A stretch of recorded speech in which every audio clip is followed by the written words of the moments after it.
Entre la terra i el mar, el Parc Natural de Cap de Creus regala als seus visitants una diversitat paisatgística, natural i cultural d'una bellesa incomparable, modelada per l'aigua, la tramuntana i l'activitat humana al llarg dels segles.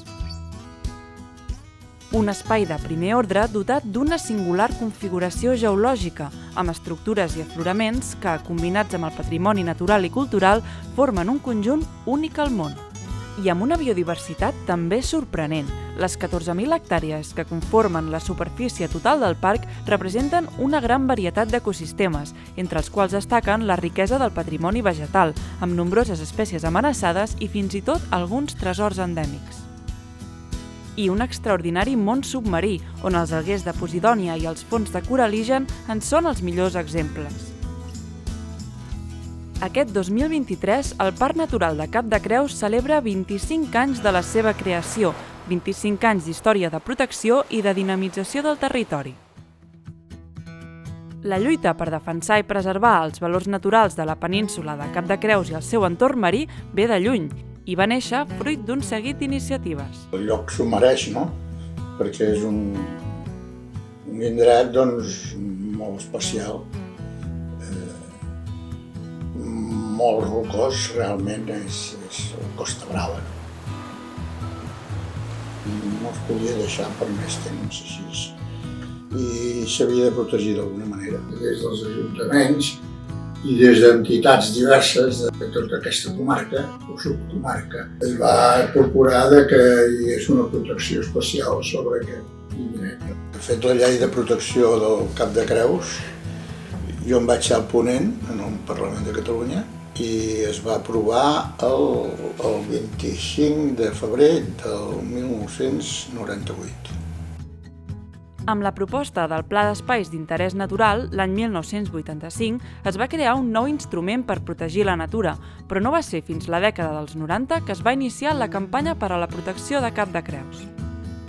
Durant aquells anys, la IAEDEN, la Institució Empordanesa per a la Defensa i Estudi de la Natura, conjuntament amb altres entitats i organismes com la Institució Catalana d'Història Natural, va impulsar una campanya per a la declaració de la península de Cap de Creus i la Serra Verdera com a parc natural.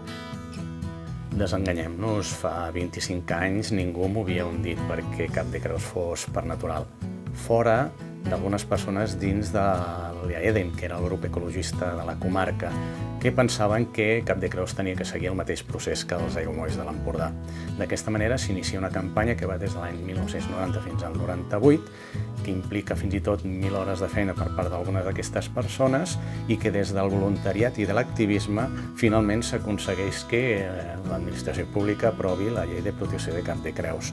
Això es fa també acompanyat de la recollida d'unes 28.000 signatures que s'acaben entregant a la Presidència de la Generalitat, moltes d'elles recollides per la resta d'Europa i, a més, en paral·lel, denunciant tota una sèrie de projectes que amenaçaven Cap de Creus en aquell moment. Estem parlant de campionats mundials de pesca submarina, pesca il·legal, urbanitzacions, ports esportius, camps de golf, construccions en zona rústica. Tot plegat es va anar denunciant, tot plegat es va anar aturant, fins que al final vam aconseguir una llei que posés fre a tot això.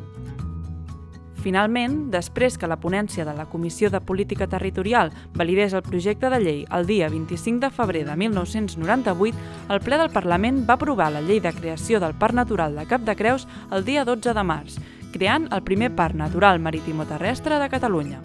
Als inicis del parc, el 1998, érem només 3 persones i pocs recursos. Teníem, però, una bona llei de protecció amb uns objectius clars. El treball continuat, constant i amb estimació per un territori únic, tant marítim com terrestre, amb uns valors naturals i culturals i també patrimonials, ens va permetre desenvolupar molts de projectes. Destacaria un d'ells, que és la transformació del paisatge arran del gran incendi forestal de l'any 2000, que va promoure el paisatge en mosaic, el conreu de la vinya, de l'olivera, les pastures.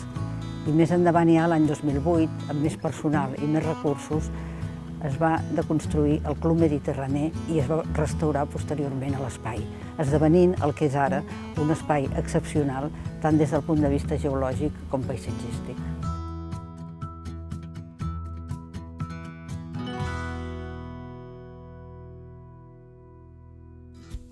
25 anys de gestió, estudis científics i programes de conservació al parc han fet possible retrobar-nos amb antics veïns del territori, com el xoriguer petit i la tortuga mediterrània, que avui dia compten amb projectes de reintroducció.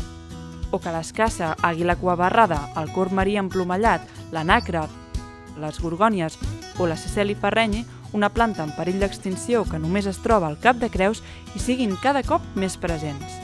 Perquè algun dia s'hi sentin tan a gust com el Duc, que presenta una de les majors densitats de territoris a Catalunya i un bon estat de les seves poblacions, tal com evidencien els seguiments que es fan cada any amb l'ajuda de científics i voluntaris.